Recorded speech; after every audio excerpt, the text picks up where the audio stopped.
Tata group पर आज देश ही नहीं पूरी दुनिया भरोसा करती है। भरोसे का दूसरा नाम टाटा है।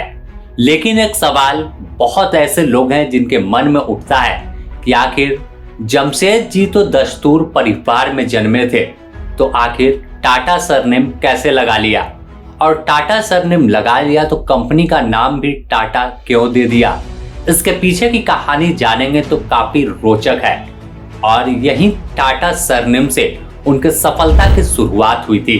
तो चलिए इस कहानी में सबसे पहले जानते हैं कि टाटा ग्रुप की स्थापना कब हुई, और उसके बाद बताएंगे कि आखिर जमशेदजी को टाटा सरनेम कैसे मिल गया। तो टाटा ग्रुप देश ही नहीं विदेशों में भी अपने पांव पसारे हुए है। कारोबार इनका काफी लंबा चौड़ा है। भारत के सबसे बड़े व्यापारिक घरानों में इनकी गिनती आती है, जिसकी सालाना कमाई मीडिया रिपोर्ट्स के मुताबिक 33 लाख करोड़ से ज्यादा है। कंपनी की स्थापना जमशेदजी टाटा ने 1907 में की थी, जो आज 150 देशों में व्यापार करता है। यहाँ पर भी देखेंगे तो पहले भारत में इस कंपनी की शुरुआत हुई, लेकिन किस तरह से इन्होंने ग्रोथ किया और कैसे कंपनी को बढ़ाते चले गए, जो 150 देशों में यह बताने के लिए काफी है कि भारत का कोई व्यक्ति टाटा था जिसने पूरी दुनिया पर कब्जा करके रखा है। अगर देखें तो टाटा पर देश ही नहीं पूरा विदेश भी विश्वास करता है। टाटा का ब्रांड भरोसे और विश्वास का ब्रांड होता है। जब टाटा का नाम लोग सोचते हैं या कोई सामान की खरीदारी करते हैं तो बस ब्रांड देखने के बाद आगे उसकी जांच परख नहीं करते। सोचते हैं कि टाटा जी का प्रोडक्ट है, खराब तो होगा नहीं।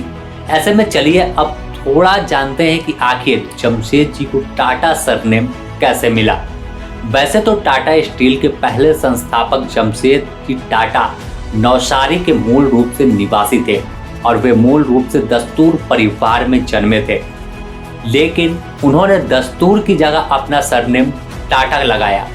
इसके पीछे बड़ी दिलचस्प कहानी है।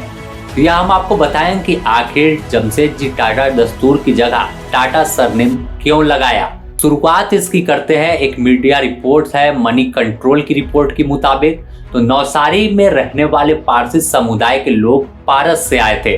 पारसियों का पहला जत्था गुजरात की संजान में पहुंचा था। बताया जाता है कि साल 1122 में पहली बार पारसी नवसारी पहुंचे थे। उसी साल पुजारियों का जत्था नवसारी आया, जिसमें जमशेदजी के पूर्वज भी शामिल थे।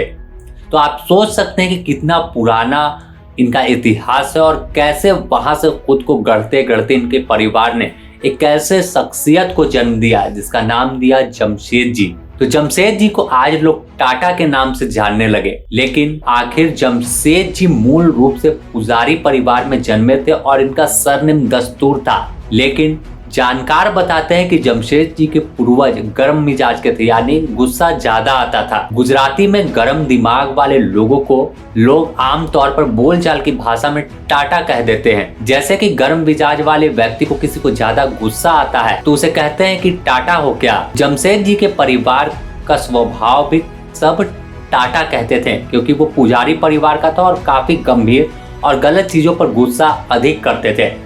इस वजह से उन्होंने सोचा क्यों न अपना ही नाम टाटा लगा ले, क्योंकि परिवार के और पूर्वजों को लोग जो थे वहां के वो टाटा कहते थे। तो इसी तंज को कह सकते हैं कि जमशेदजी ने अपनी ताकत बना ली और फिर वहां से गुजरात से उठकर पूरी दुनिया में अपने नाम को स्थापित कर लिया और आज लोग टाटा गर्व से कहते हैं। टाटा कंपनी की स्थापना 117 साल पहले हुई थी, जो आज भी विश्वास के साथ खड़ी है और आगे बढ़ रही है। इसका उद्देश्य सिर्फ पैसा कमाना नहीं है, बल्कि लोगों का विश्वास जीतना है। कभी भी लोगों के विश्वास के साथ समझौता टाटा ग्रुप ने नहीं किया है। कंपनी का स्लोगन है कि स्टील से मजबूती हमारा विश्वास। आज चाय की चुस्की से लेकर सब्जी में पड़ने वाले नमक तक और बड़ी बड़ी गाड़ियों के निर्माण में टाटा स्टील पूरे दमखम के साथ काम करके दिखाता है। कंपनी छोटी छोटी बातों को नजरअंदाज नहीं करता।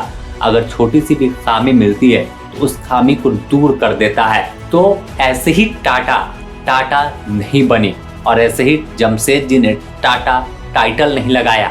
लोगों ने तंज कसकर कहा टाटा हो, लेकिन टाटा ने दिखा दिया कि टाटा होता क्या है। आज पूरी दुनिया के लिए एक मिसाल और एक सबसे सफल उद्यमी में सबसे सफल कारोबारी में टाटा ग्रुप में से एक जमशेद जी का नाम हमेशा स्वर्ण अक्षरों में लिखा जाता है। तो ऐसे ही कहानी, ऐसे ही खबरें हम आप तक लेकर आएंगे और बताएंगे और भी अनसुलझे पहेलियों के बारे में कि आखिर इसके पीछे की कहानी क्या है और कैसे कोई एक छोटा सा घर से उठा जमशेद जी कैसे टाटा बन गए और कैसे नाम में टाटा लगा लिया। तो आप बने रहे द न्यूज पोस्ट के साथ। तब तक के लिए नमस्कार।